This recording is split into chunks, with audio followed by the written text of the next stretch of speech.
Good morning সবাইকে। সবাই কেমন আছো? আশা করছি সবাই খুব ভালো আছো। আমরাও ভালো আছি। আমার পরিবারে তোমাদের সবাইকে অনেক অনেক স্বাগত জানাই।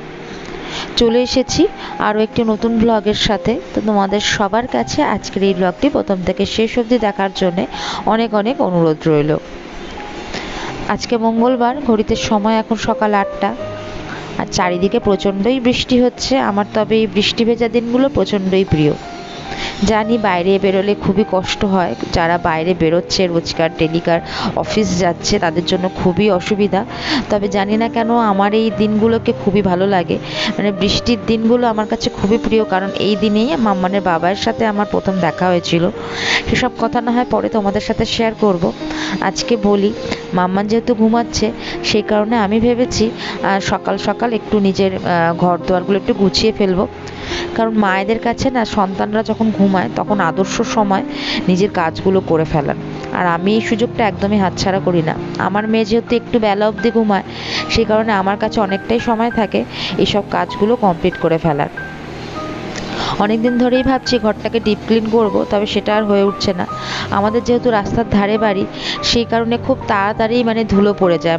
আমি যদি এবেলাতে পরিষ্কার করি, ঝাড়পোছ করি ঘরে, ওবেলায় দেখবো, বিকেলবেলাতেই দেখবো যে আবার ঘরের সব দিকে নোংরা, ধুলোবালি হয়ে গেছে। তো এটা একটা খুবই সমস্যা যাদের রাস্তার ধারে বাড়ি। তো আমাকে এটা খুবই অসুবিধার মধ্যে পড়তে হয়, যেহেতু ঘরে বাচ্চা থাকে। আমাকে ঘরটা চেষ্টা করতে হয় সবসময় পরিষ্কার রাখার। তো মেয়ে উঠে গেছে, আর মেয়েকে আমি ফ্রেশ করে দিয়ে চেয়ারে বসিয়ে রেখে আমি কিছু কাজগুলো করে নিচ্ছি। তবে বাকিটা আমি ওকে নিচ থেকে নিচে নিয়ে গিয়ে ওকে খাইয়ে রেখে আসার পরেই করব। তো এই যে বাসি বিছানাটা গুছিয়ে নিয়েছি, এটা হচ্ছে ঘুম থেকে ওঠার পরে মেন কাজ। আগে নিজে ঘুম থেকে ওঠার পরে মেন কাজ ছিল, আর এখন মেয়ে ঘুমানো অবধি, মেয়ে ঘুম থেকে না ওঠা অবধি এটা আর করতে পারি না। ও ঘুম থেকে উঠবে, তারপরে মশারিটা খুলে তারপরে বিছানাপত্র পরিষ্কারটা করি। আর আমি যতটুকু শুনেছি, বাচ্চারা ঘুমিয়ে থাকলে ওদেরকে জোর করে টেনে তুলে খাওয়ানো বা অন্য কিছু করানো করতে নেই, ছোট বাচ্চাদের আর কি। কারণ এই সময়টা ওদের বাড়ার সময়, তো সেই কারণে আমি ওকে কখনোই ওই ঘুম থেকে জোর করে তুলি না। ও যখন ওঠে তখনই ওকে নিচে নিয়ে যায়। তো এই দেখো, চারিদিকে টিপ টিপ করে বৃষ্টি পড়েই যাচ্ছে, আর আমার যে কী ভালো লাগছে দেখতে। তবে মাম্মানের বাবার অফিস, এটা একটা মন খারাপ। তো যাই হোক, তো কিছু করার নেই, অফিস তো যেতেই হবে।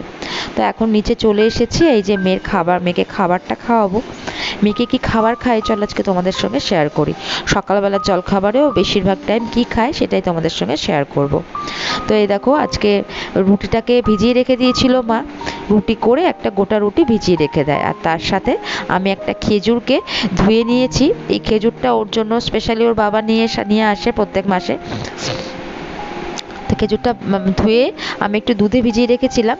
তারপরে ওই ওপরের যে খোলাটা পুরো উঠে বেরিয়ে চলে এসছে, আর ভেতর থেকে বীজটাকে বের করে নিয়ে খেজুর, তার সাথে একটা গোটা কলা আমি ভালো করে রুটির সঙ্গে চটকে, আর তার মধ্যে একটুখানি দুধ দিয়ে এটাকে আমি রেডি করে ফেলি মেয়ের সকালের জলখাবারের জন্যে।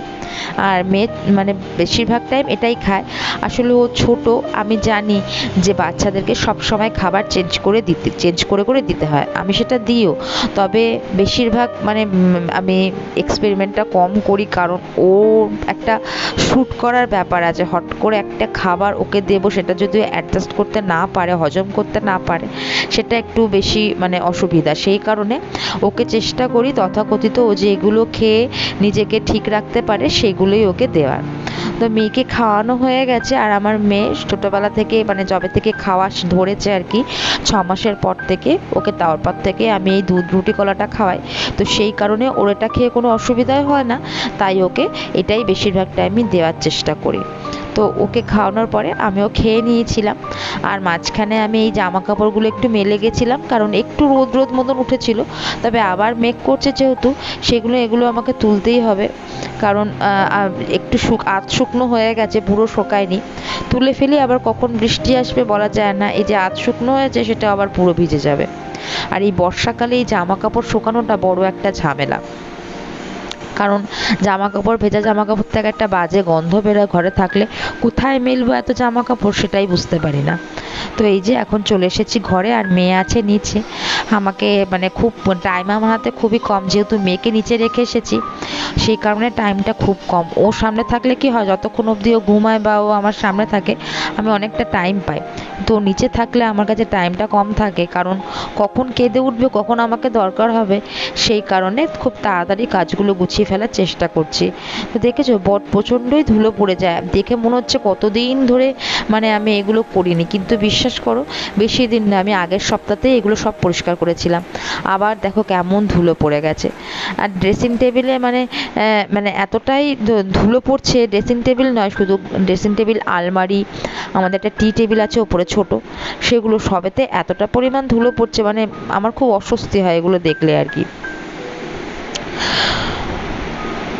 মাম্মানের বাবাই অতটা আমাকে সহযোগিতা করে উঠতে পারে না, যেহেতু ওর অফিস থাকে। তো শনিবার রবিবারটা ও যতটা পারে আমাকে হেল্প করার চেষ্টা করে, একটু বাথরুম ক্লিনিং করা বা একটু ঘর দুয়ারটাকে মানে ব্যালকনিটা একটুখানি জল দিয়ে ধোয়ানো, এসব আর কি। ব্যালকনিটা জল দিয়ে ধোয়াতে হয়, তার কারণ হচ্ছে যত পাখি আছে সব পাখি এসে ওই তারের মধ্যে বসে, বা ওই মাঝখানে আমাদের একটা লাইট লাগানো আছে, তোমাদেরকে দেখাবো পরে।